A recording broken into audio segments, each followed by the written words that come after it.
Hi, I'm Kristen Clark, and I'm here with Cara Nance, and we have another installment of Energizing Your Career Through Strengths. Cara, you must be in a different place today. I see a different background. I am. I switched it up a little bit. Switched it up. It's exciting to, just get a little change of scenery every once in a while. Yes. Right? So are you at home or are you someplace else? Actually, I co-host a Airbnb with my girlfriend, and I'm just here having a new, scene. Why not hang out for a little bit? So, in Ah, between tenants. So, yeah, it's such a big. She's a general contractor, design build, and she gutted it out from the studs and rebuilt a beautiful space. So it's just so we wonderful might have to take we might it. have somebody strolling through for a muffin or something. That's right. Don't mind me as I, just make a fresh cup of coffee over here. Yeah. All right. Well, today we are talking about includer. So I know in a situation where you're at an Airbnb, you are probably trying to make your guests feel included. So again, it Absolutely. all ties in, right? It does. It does for sure. Yeah. Yeah. Well, So we're wanting to stay in Hillsborough, North Carolina. Check it out. awesome. All right. So let me read the definition of includer. People who are especially talented in the includer theme are accepting of others. They show awareness of those who feel left out and make an effort to include them. Mhm. So tell us a visual. I Help thought us it figure was this like out. the best kindergarten teacher ever. And really shout out to all of our educators out there who create an inclusive space, right? That's really the big picture on this. And when I reflect on those who consistently are called to create that space where everybody feels comfortable being brand new, right? That equalizer in those primary years, especially kindergarten, like this is new for everybody. Um, Absolutely. I think that's perfect. Yeah. yeah. Okay. Well, good. So, we always want to talk about how we see these strengths showing up in work. So, what's your example? Yeah, beyond kindergarten, right? Beyond our educators, I was thinking sitting at lunch or during a break time with those new employees. Again, creating that inclusive space for our newbies out there, and just making it, checking in with them and saying like, "Hey, it's okay. What questions might you have? This is who I am. This is how you can find me." That type of thing. How about for you?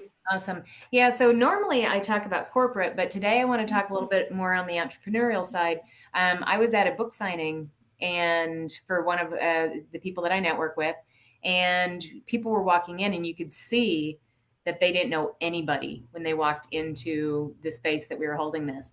And even though includer is 15 for me, it does peak out every once in a while. So I found myself reaching out to those people and going, hey, when you're finished talking to Kim and getting your book signed, come on over. We're just talking. You've got a lot of people here that don't know each other. So just, pop right in and you're very welcome.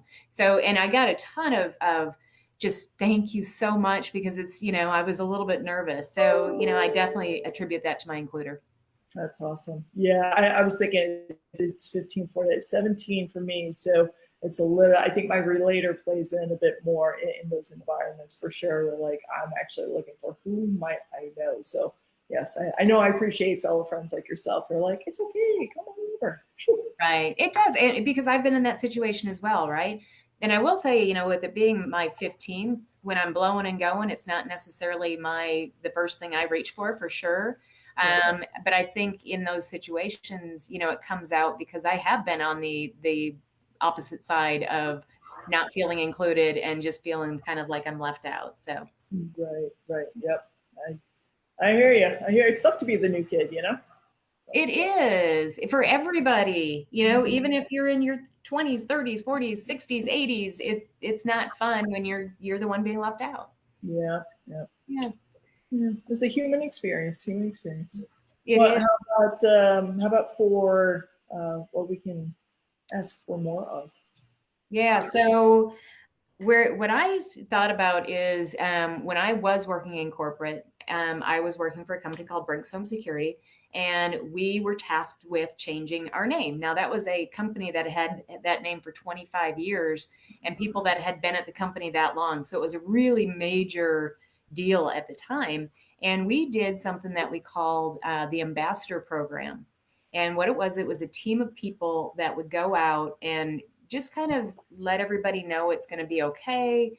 Here's what's happening. It was people throughout the company that could, if they heard anything going on where people were upset or nervous, that they were the ones that would kind of, pull them in, talk to them a little bit about what was going on. So I'd say, to me, that is a really great opportunity for those people high and includer to go, ooh, I want those types of activities. Yeah. How about you? Yeah, creating that nurturing space, right? Oh yeah. And just I want to use the word coddling a little bit, but it's kind of like there is that little bit of mothering, I think, that goes into it, because you're like, oh, come here, let's help. Yeah, let me help. It'll be okay. It'll be okay. Yeah, absolutely. I came up with a team that being the lead on any team building opportunities, whether it be, it seems to be quite the season for team retreats. Like people are coming on back, especially schools, our school staffs are coming back. So if you're includer theme high, it'd be a great opportunity for you to lead one of those activities, if not the entire session. And if not that, then the next staff meeting or anything along those lines, when you have the full group together to really take advantage of the opportunity to lead them through creating that inclusive space, whatever that looks like in your organization. Yeah, and you know what? You made me think of another one. Can I share another one? Of course. Yeah. Okay. I remember this. Now, remember I told you mine's 15. I remember having big meetings in the corporate arena, or even smaller meetings where I might have forgotten to invite somebody that, they had an integral part in whatever we were talking about. And it's interesting because I always had somebody in the meeting that would go, well, why didn't you invite so and so? They did X, Y, and Z. And I go, oh my gosh, call them. Yeah.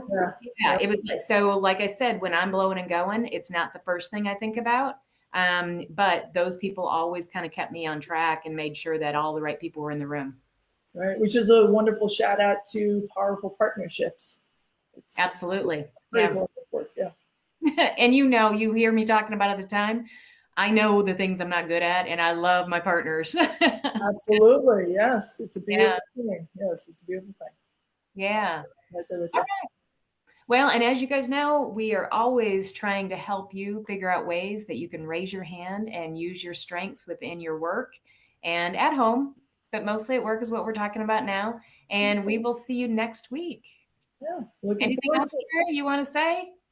No, just that we appreciate y'all tuning in every week. And again, if you have included theme high, we'd love to hear your thoughts down below in the comments, just so that we can continue to learn more as well.